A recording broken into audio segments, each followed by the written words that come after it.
If I walk up to you today and ask you a question, who are you?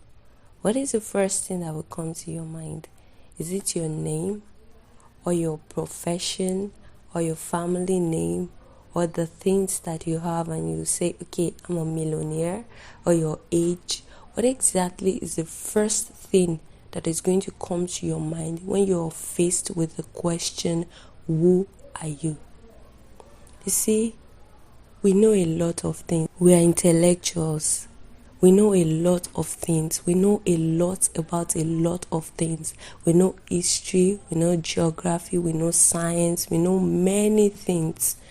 But one thing that is important, one of the most important things that we ought to know, that is what most people do not know. And you will be surprised at how someone will stutter when they are asked the question that ought to be the simplest question they can answer, and that question is, who are you? You see, the pathway to success is a pathway of knowing who you are. Great people, great achievers in history, and the ones that are still alive achieving success and doing great things right now, they know themselves. They don't stumble on success. They started from the first step.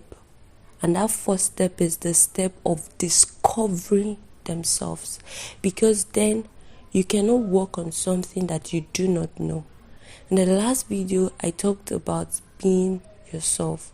But then, how can you be yourself when you don't even know yourself? How can you be yourself when you're so caught up with everything happening around in the world, with the noise and the loudness of everything that is going on in the world, that you don't even know what is inside? You don't know who is inside, who is living within you. Then how can you be yourself when you don't even know yourself? When everything you believe and live by is based on what someone else has told you at one point or the other, or probably what you have watched in a movie or what you have seen somewhere, and that is what you have based your life on, conditions that happened while you were growing up that has made you who you think you are. But then, is that who you really are? You see, you cannot get to that place of success if you don't know yourself. And one thing I want you to know today is that you cannot know yourself if you don't know your creator. You cannot know the capacity of an instrument or a gadget if you don't read the owner's manual. And who wrote the owner's manual? The manufacturer. Without that owner's manual, you cannot harness the potentials of that gadget. And if the manufacturer decides to keep something away from you and does not write it in that manual, you might never discover it.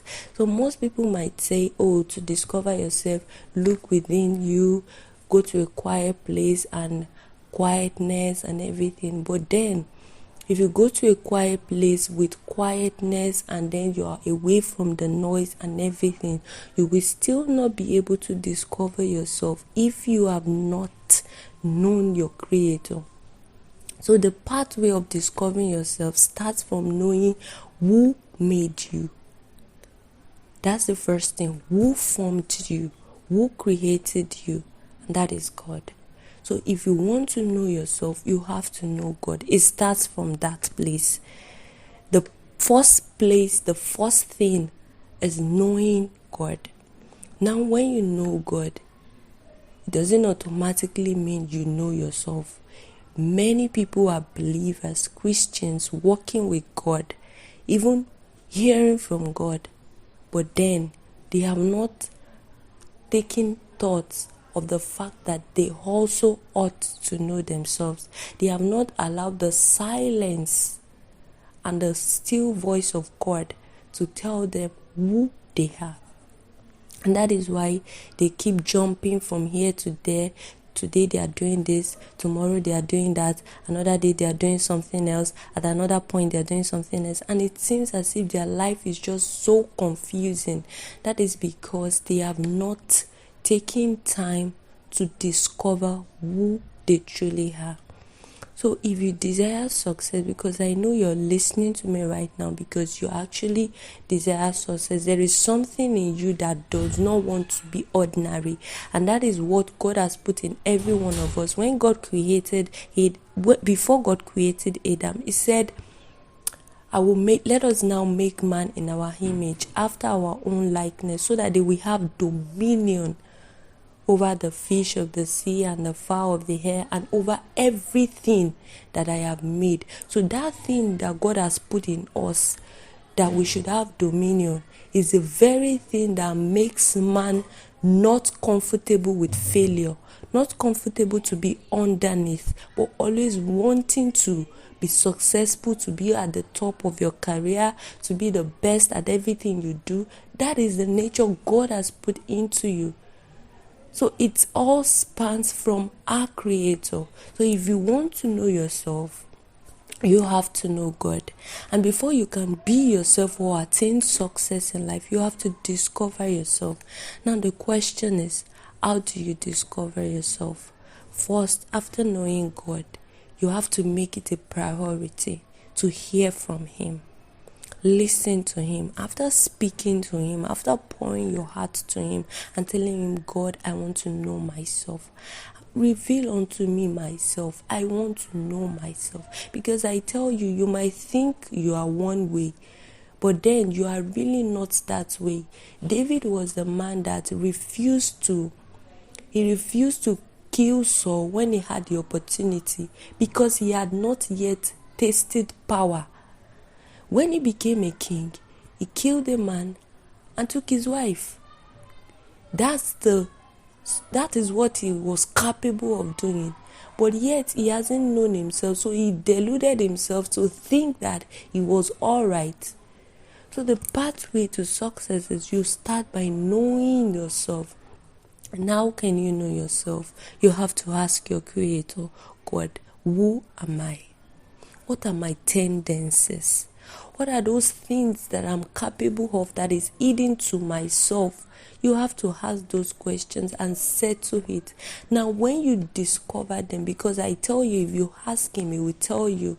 And He will tell you and say, see, you have this lost, hidden somewhere in your heart. And then when you flog it out with Him, telling Him with sincerity that He should take it away, because you know that anything that can peg you down, you don't want it to stay, because this year you want to fly, not just run, you want to soar. So then anything that can peg me down, you have to take it away. And that is why you have to start by spending time with Him and flogging it out with destiny, because now is not the time of looking outside, it's the time of looking inside, discovering yourself, discovering your tendencies, discovering things that can hinder your success. Lord, am I lazy? You discover it. If you don't know yourself, you cannot know. If you don't pay attention to yourself, you cannot know. So you pay attention, you ask questions, and then you read books. Books on success, books on the habits of successful people, and then you see, okay, do I have this habit? When you don't have it, you know that it is something I have to have, then you put it into yourself.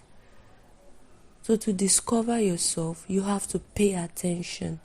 Pay attention to the things you do. Check the motives behind the things that you do. Am I always doing things so that people will see me?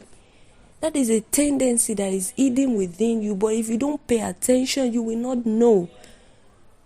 So you pay attention to it, and then you discover it. And when you discover it, the ones that are not so good, that cannot help you attain success, you have to flog them out for you to get where God wants you to get to. And the ones that are good, oh, I'm strong-willed. You harness it. Your strong-willedness can help you stay put to doing something until you achieve it. It's a strength. So you harness your strength and you work on your weaknesses to become a better person, because to attain success, you have to be a better person.